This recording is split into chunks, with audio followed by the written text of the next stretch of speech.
vídeo é para falar sobre temas muito relevantes relacionados aí à profissão do oficial de justiça. Então, é claro, é importantíssimo para os oficiais, para aquelas pessoas que pensam em prestar o concurso para oficial de justiça e também, por que não, para a sociedade em geral e também aí para os demais servidores. Eu estou aqui hoje com o Neemias Ramos Freire, que é o presidente da FenaSoJafe. O Neemias, ele é uma pessoa muito conhecida aqui dentro do Brasil e até mesmo fora do Brasil, devido a relações aí com instituições internacionais de oficiais de justiça. E, para quem não está muito bem ambientado aí a estrutura das federações, nós temos atuando no Brasil 3 federações, que até o Neemias pode me corrigir se eu estiver errada, né? A FenaSoJafe, que é a Federação Nacional das Associações dos Oficiais de Justiça Federais. Nós temos também a FESOJUS, que abrange aí sindicatos de oficiais de justiça, mas a nível estadual. E temos também a AFOGEBRA, que abrange associações e sindicatos de oficiais de justiça. Então, Neemias, muito obrigada por você ter aceitado aqui gravar esse vídeo comigo.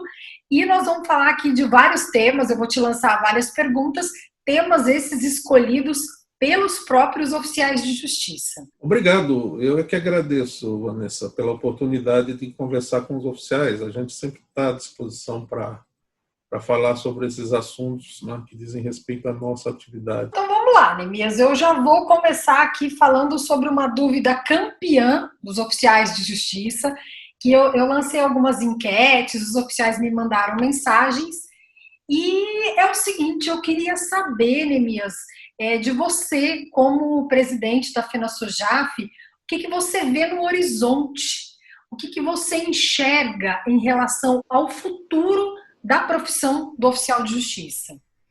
Bom, eu posso falar sobre isso como alguém que viveu um período bem anterior, né? Eu tenho 42 anos, completados em fevereiro, vou para 43 como servidor do Judiciário Federal, na Justiça do Trabalho de São Paulo, mais especificamente.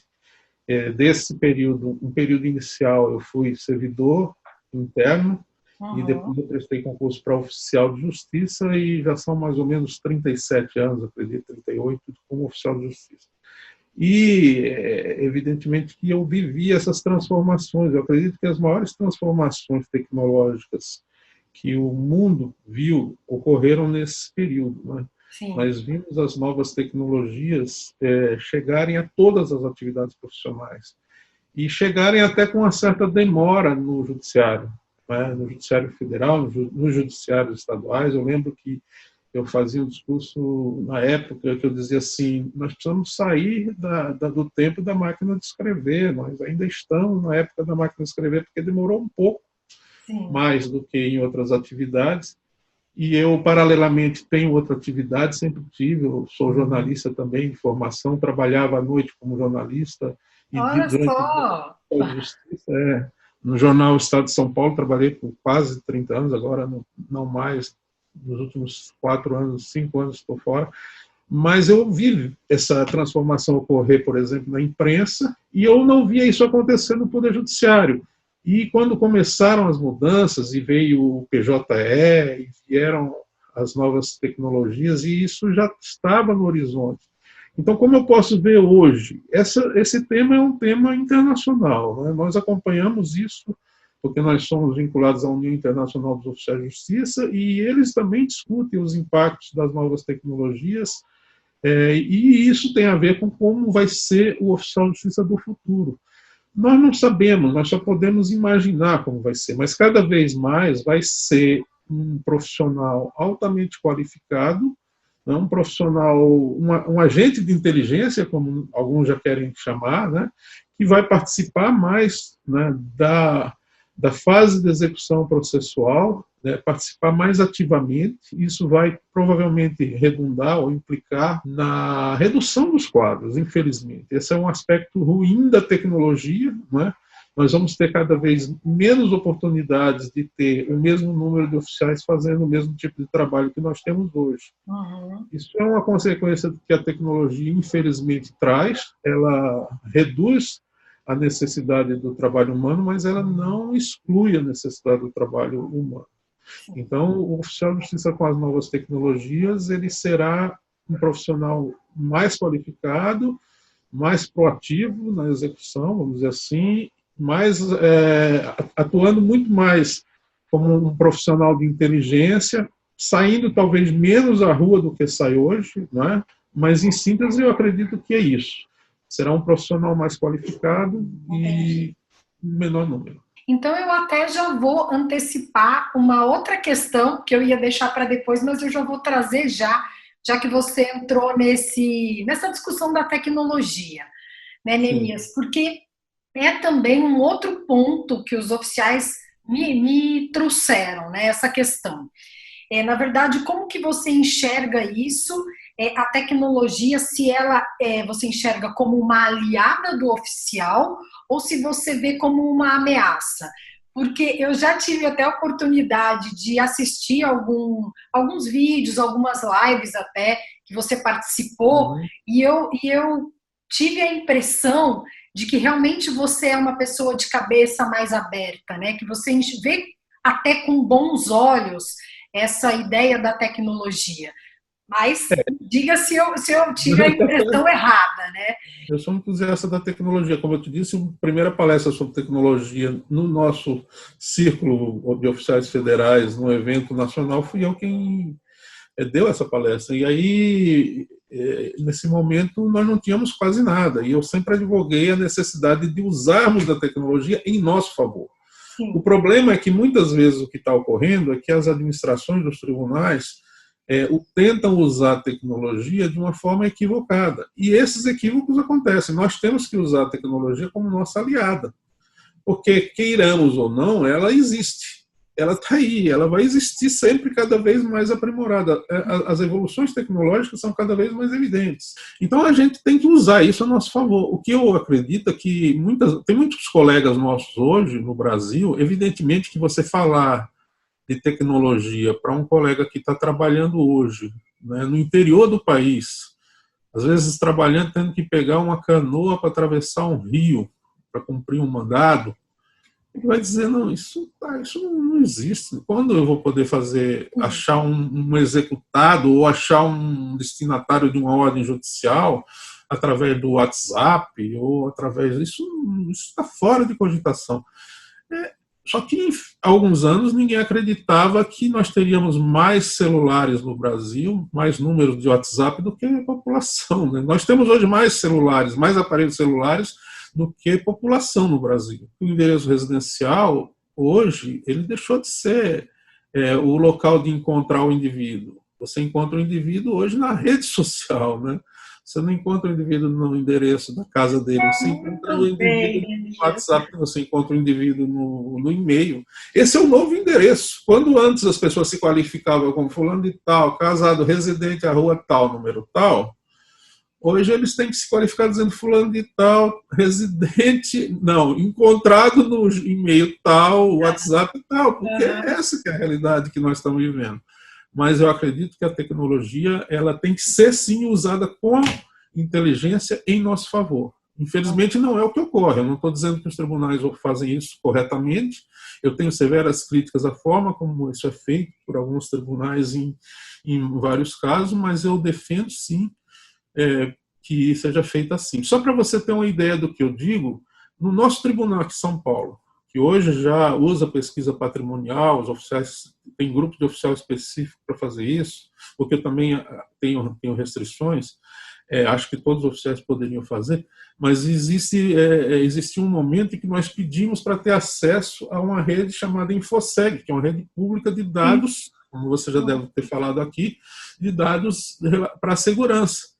E a resposta que nós tivemos, e eu tenho essa resposta guardada até hoje, da presidente, de quem recebeu, foi de que os oficiais não precisariam ter acesso a essa rede, porque ela estava restrita aos diretores e aos juízes. Isso é falta de compreensão do profissional, de quem exerce a atividade e da própria atividade de oficial de justiça.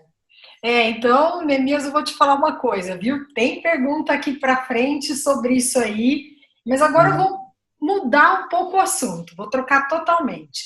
Vou falar aqui da segunda coisa mais pedida pelos oficiais, que foi a reforma administrativa. E eu vou falar no seguinte sentido, Neemias. Eu recebi algumas mensagens lá no Instagram, também no Facebook, e também por comentários aí nos vídeos do YouTube. E eu consegui perceber, Neemias, aí uma certa, vamos dizer assim, uma certa diferença de posição entre alguns oficiais. Uhum. Alguns acreditam que o melhor caminho seja a classe lutar mesmo contra a reforma administrativa. Tá? Sou contra, ponto. Alguns já acham que a carreira dos oficiais, a classe dos oficiais, deveriam se concentrar em lutar pela carreira de Estado.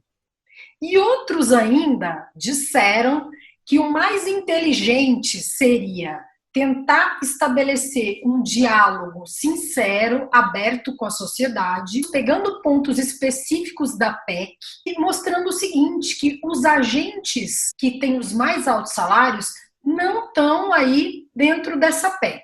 E tentar, com base em tudo isso, estabelecer, formular uma proposta de reforma que fosse mais justa para todo mundo.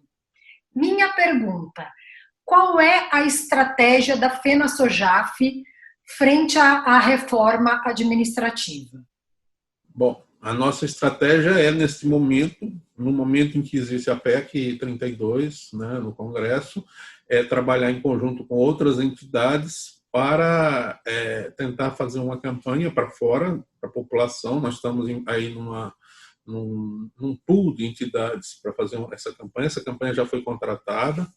Nós estamos dando a nossa pequena contribuição, mas são várias entidades que juntas somam quase R$500 mil no orçamento inicial para essa campanha, uma campanha de mídia, principalmente nas redes sociais, combatendo os efeitos da reforma para a população.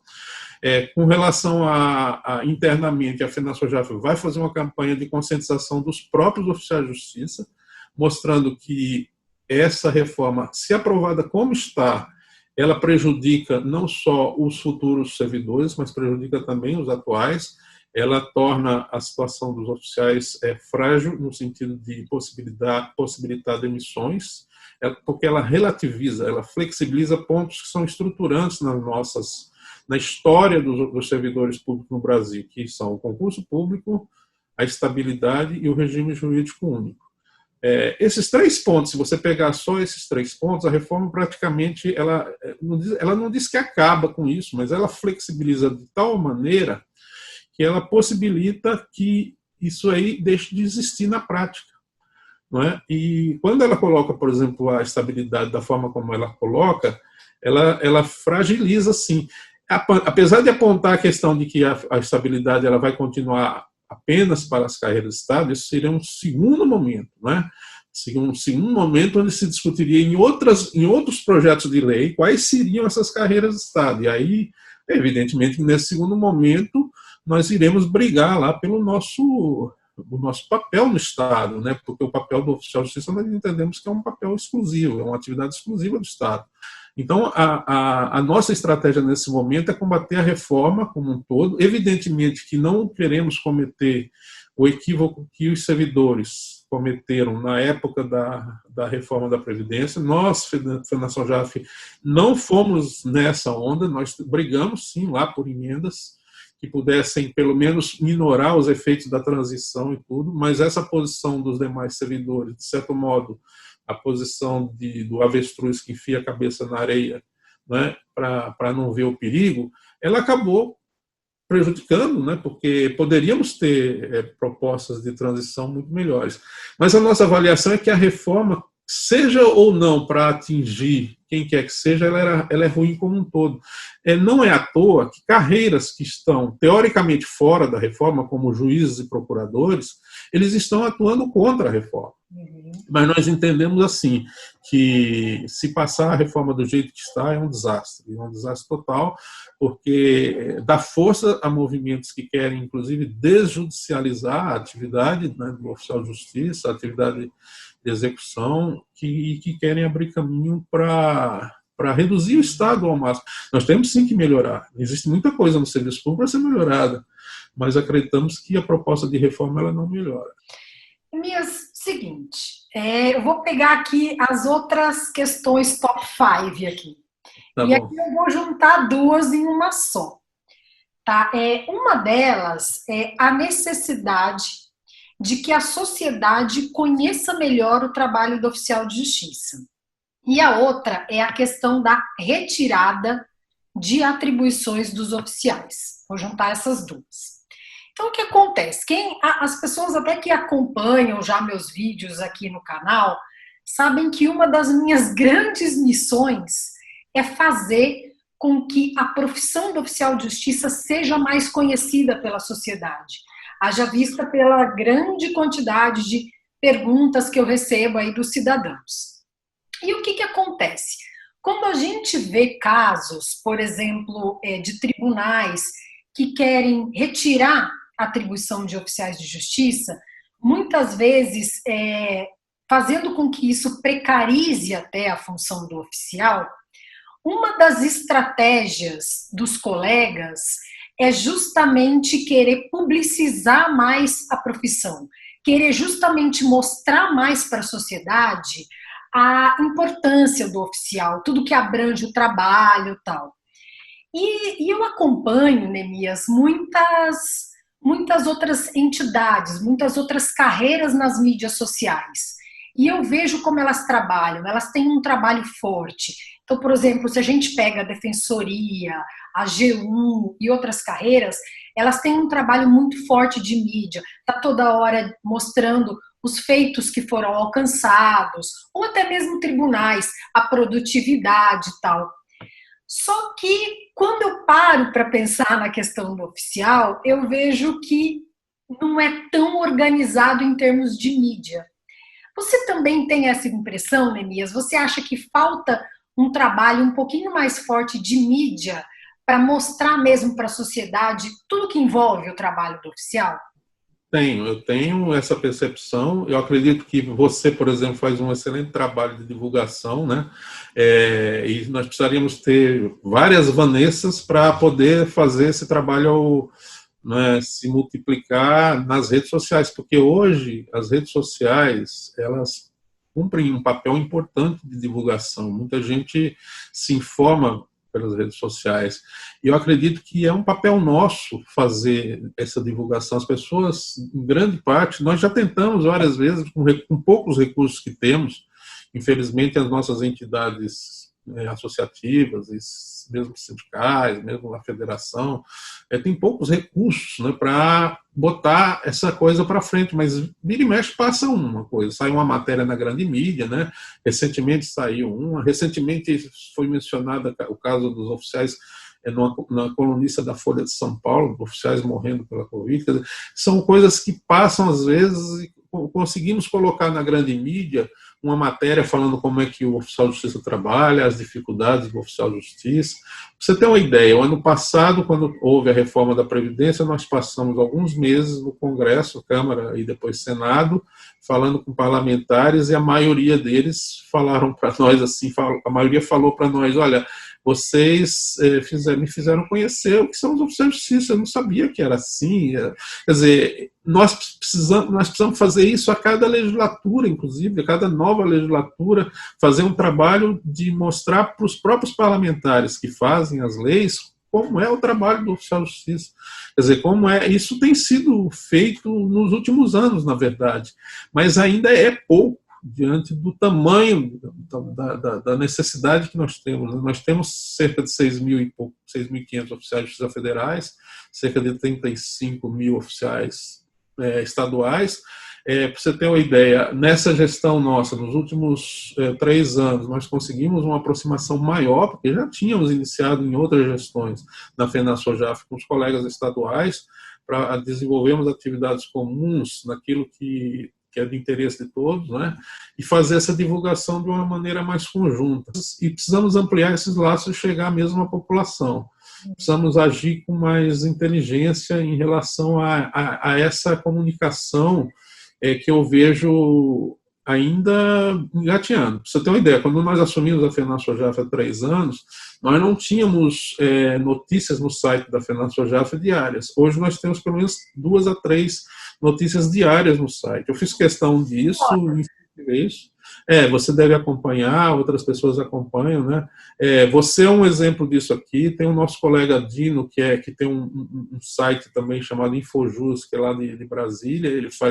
Ele pega muita coisa do nosso site da FENASFOJAF e divulga. Quer dizer, essa divulgação entre colegas cresceu muito, era uma coisa que não existia, era muito incipiente. Divulgamos para a pessoa como é que são as diligências dos oficiais de justiça, aquelas mais complicadas, principalmente, porque é claro que as pessoas só veem o lado bom, né? Nós temos muitos casos de colegas que fazem concurso para oficial de justiça, ou que fizeram, alguns que entraram agora mais recentemente, que tinham uma visão fantasiosa da atividade de oficial de justiça e só viam a parte boa, né? Existe aquele ditado que você só vê as pingas que eu tomo, não vê os tombos que eu levo, né? Então, tombo, né, Neemias?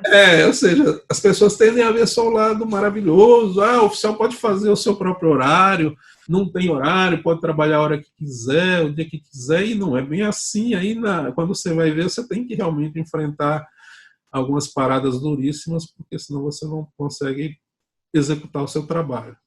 Então é isso, eu acho que temos que melhorar muito e avançar muito ainda. Tá joia.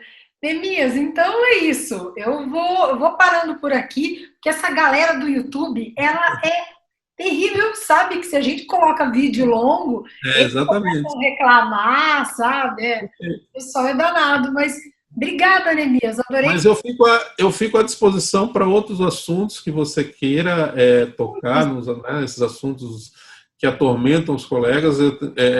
Eu não posso deixar de encerrar sem falar nesse assunto que é de projetos que querem retirar as nossas funções, as nossas atribuições. Eu acho que o oficial tem que defender, sim, as suas atribuições. Nós não podemos dar espaço para nenhum tipo de tentativa de desjudicializar a execução. A execução no Brasil é tarefa pública, é tarefa do Poder Judiciário. Não existe nenhum país em que ela seja delegada a cartórios, como quis fazer recentemente, via projeto de lei, está tentando fazer o Tribunal de Justiça de Rondônia. É um exemplo pequeno, mas que pode ser um mau exemplo para o país. Temos até um projeto de lei de uma senadora que trata disso em nível nacional, que nós combatemos, porque entendemos que o modelo está equivocado. Eles tentaram pegar um modelo de Portugal, e eu conheço muito bem a experiência portuguesa. Nós temos um bom relacionamento lá com os colegas agentes de execução em Portugal. É bem diferente a situação em que se encontrava Portugal, até porque lá eles não tinham oficial de justiça de carreira fazendo as atividades de execução, quando veio a proposta de criação dos agentes de execução, que são profissionais liberais. Então, é importante, se você chegar em Portugal e quiser falar com um oficial de justiça, todos os servidores do Poder Judiciário, não sei se você sabe, são oficiais de justiça.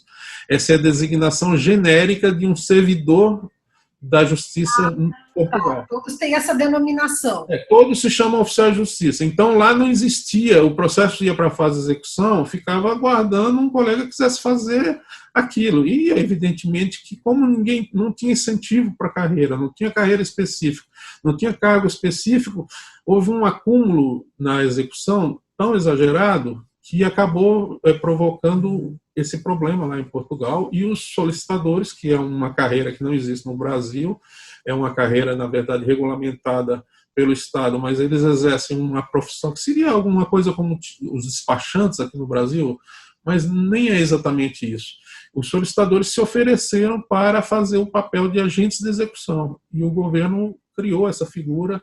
Isso já faz coisa de cerca de 15 anos, e lá tem funcionado, eles têm conseguido colocar em dia as execuções, mas foi um processo totalmente diferente. Eles ocuparam um espaço, vamos dizer assim, vazio, e que não houve sequer nenhuma resistência dos servidores. Não é o caso do Brasil. Nós temos oficiais de justiça bem preparados, de carreira, estruturados, né, que fizeram concurso para essa atividade, que se prepararam e que fazem muito bem esse trabalho. E que, se não fazem melhor, é por causa dos próprios tribunais e é por causa das próprias administrações. Nós temos condições de fazer melhor, mais e melhor. Obrigado, Vanessa, pela oportunidade. Eu que agradeço, Neemias. Muito obrigada, obrigada. Então, pessoal, ó, se gostou, deixa um like, super importante, tá? Para eu continuar fazendo o trabalho. E até mais, até o próximo vídeo.